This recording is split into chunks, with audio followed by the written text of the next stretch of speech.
Hello, hello. I'm back from Dallas. I'm so excited to be here for another installment of my cooking class where I'm going to share a fabulous recipe that's going to save you time in the kitchen. It's going to be super flavorful and easy because I know you don't want to spend a moment extra slaving in the kitchen making a meal for your family or yourself when Epicure makes it so darn easy. So let me know when you've arrived and we're gonna get started. Today's cooking class is actually going to be very timely in the fact that we've got Easter just around the corner.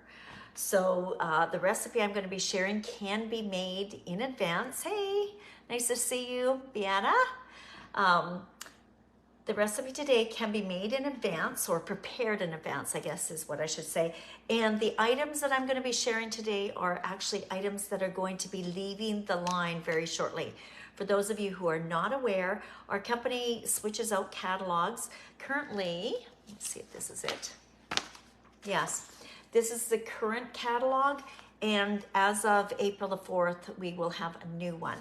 So this feature today is going to be with one of our soup products. This is our broccoli cheddar soup. And if you haven't tried it, or post below if you have tried it, it's delicious. But of course, you know me, never following the recipes.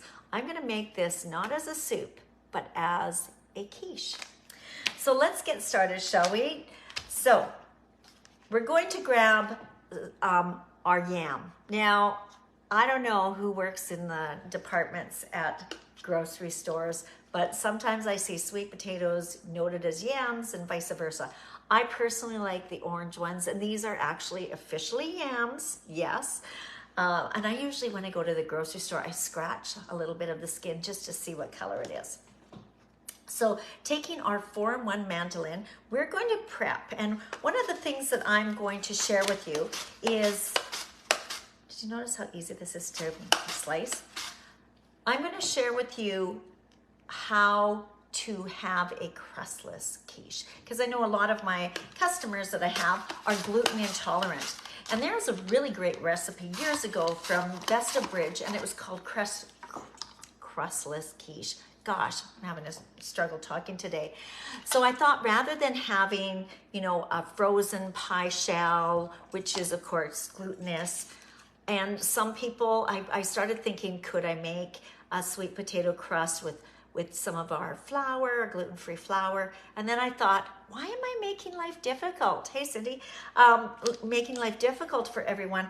I am just making a crust with sweet potatoes. Why not? So you'll notice I've got this in a rectangular steamer, and I would recommend that you slice them because it makes it a lot easier to fit into your finger guard, but also you're going to use this to actually scallop the edges. So I'm going to stick this in the microwave. Of course, we know steaming cooks super, super, super fast, and we'll steam this for, 3 to 4 minutes, depending on your microwave, okay? So let's just stick this in here and get it done. Perfect. Okay. So while that's being cooked and steamed, I guess I should say, and I should mention our 4-in-1 mandolin, the blade, of course, 4-in-1, 4 blades. The blade that I'm using is the one that's 3 millimeters. So it's a 3 millimeter thickness, and that's the perfect size. The 1.5 millimeter thickness is way too thin. You won't be able to get your yam standing up. In a bowl, medium-sized bowl, if you have a whisk, is what I recommend. I've got 5 eggs, and I want to talk a little bit about fun food facts about eggs. While I was at the grocery store, I didn't know how many eggs I had in the house. I go through a lot of eggs. Eggs are one of my favorite proteins. And I noticed that there were eggs for sale, and they were omega-3 eggs. Has any of you bought, hey Audrey, have any of you bought omega-3 eggs? I was talking with my amazing assistant, and she was saying that, you are what you eat. And she says she had purchased omega-3 eggs, and she said it made the flavor taste different. She said it was actually sort of fishy. I don't think I've ever bought them because I sort of thought, really, you know, you spend all that extra money, is it really giving you what you need? Because sometimes, you know, it's the advertising of marketers telling you that you need all this, and then you find out that you have to eat like 2 dozen eggs to even make a difference. That's just an example. I don't know if that's how many you need. But here's the deal. You do need omega-3 because it's a fatty acid that's essential to your body. But here's the deal. I would sooner have steamed oatmeal for breakfast with some walnuts. 3.5 to 4 walnuts is the equivalent of what you need for the fatty acids. So I don't know. Do you want to spend all that money on omega-3 eggs, or do you have walnuts in your cupboard and want to make a quick breakfast? So there's my thoughts. So I've got my eggs whipped up. I'm going to add a cup of milk to this, and you can use any milk you want, soy milk, almond milk, maybe not coconut milk, but hey, you do you. And this is what I'm going to put in this package. This is going to rock your world. I'm gonna give you the essence of the flavors in here. Let me just dump it in first. So in this trusty little package of broccoli cheddar soup, we're going to have cornstarch. So this is going to be a bit of a thickener for you. We've got cheddar cheese, we've got a little bit of salt, we've got onion, of course, with benefits, nutritional yeast. We've got garlic, paprika, celery seeds, mustard, basil, and black pepper. Doesn't that just sound really tasty for like scrambled eggs even? I'm thinking. So we'll just give this a little bit of a mix. And you can use your saute spoon if you'd sooner. I just have this whisk right handy, so that's what I'm going to use. And we're going to be adding, of course, our veggies. So if you notice in the description, it says that I'm doing a yam and broccoli quiche.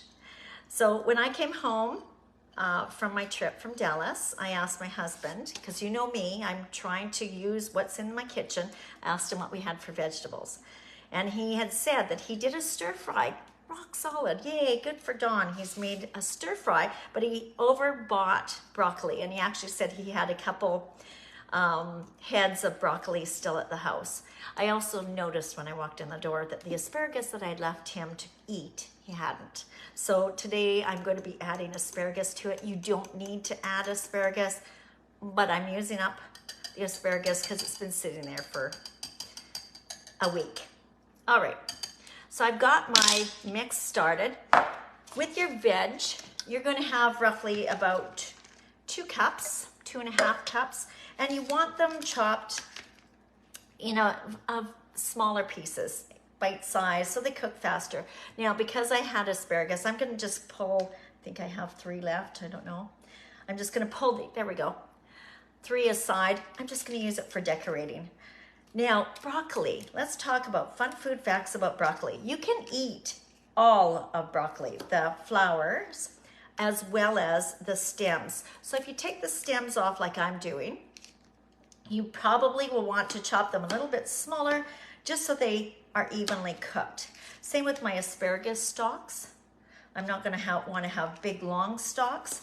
I just want to put these in little chopped forms so they again cook easy.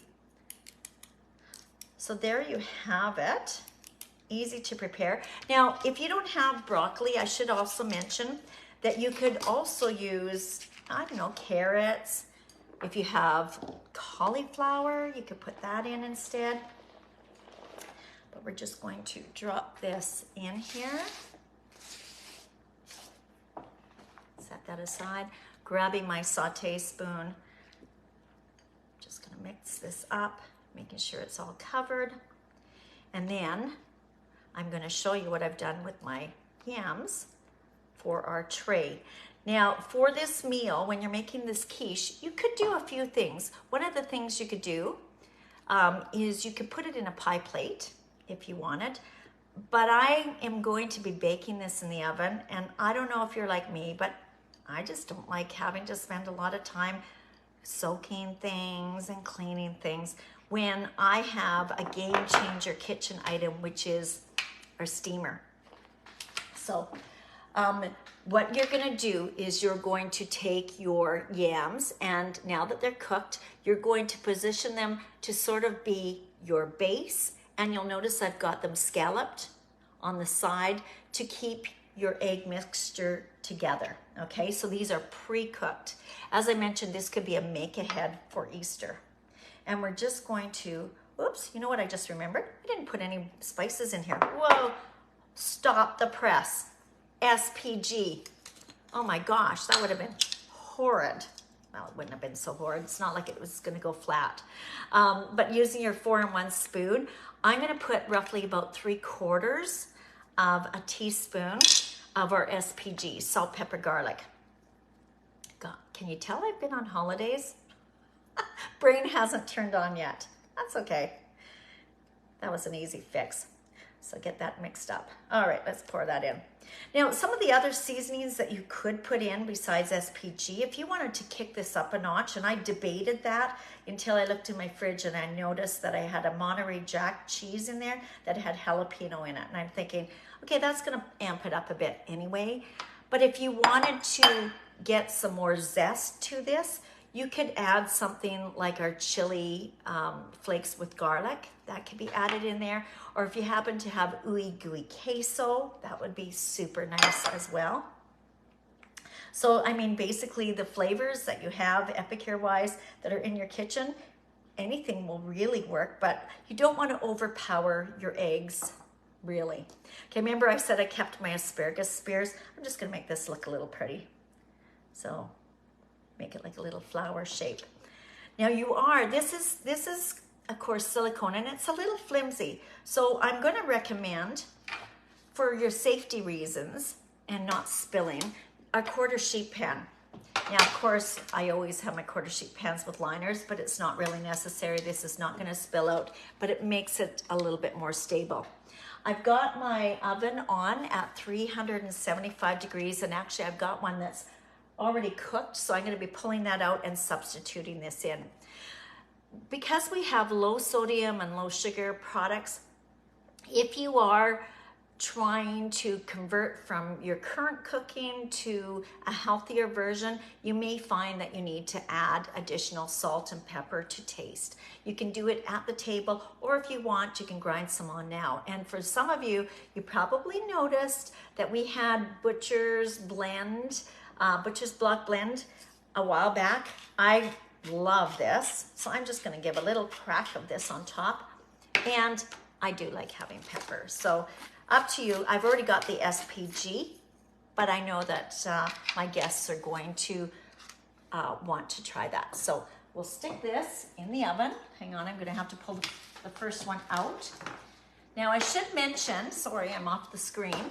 I should mention something that you're going to want to have when you're pulling out your quiche is a rack, so you don't burn your countertop, but also so that it cools off a bit. And I should probably showcase this a little bit more. This is our roll-up rack. It takes no room whatsoever. Fits perfectly over top of a stove.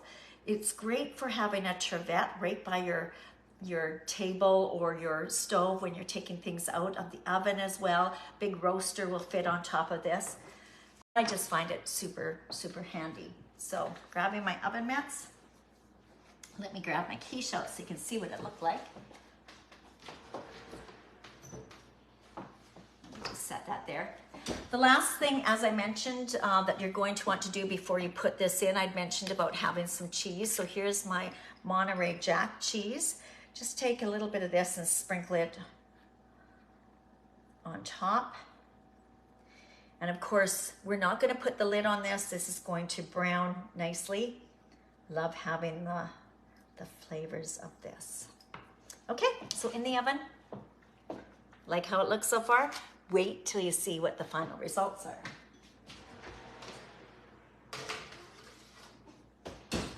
Okay, so we've got that in the oven now. That's going to be in there. It does take a period of time. It's going to take about 35 minutes. You're going to want to make sure you have a toothpick because you want to put a toothpick in the center to make sure that your egg is cooked. This is really important for food safety. So let me just slide this over in the baking sheet here. Okay, so you can see that I've got my quiche created here. Oops, a little warm. Looks nice. Hang on. A little too warm for the fingers. This is what it looks like. Delicious, right? So how you can serve this, a couple things. I actually want to get some fruit on the plate. So oranges look really nice. You'll notice I've got a biscuit here, and I'm going to talk about the biscuit as well, and I've got some cantaloupe. When you're cutting in your steamer, be very, very careful that you don't cut through your silicone. I've had silicone in my kitchen for a very long time. I'm very comfortable with the pressure that I would put on here, but if not, use a butter knife, okay? Butter knives work.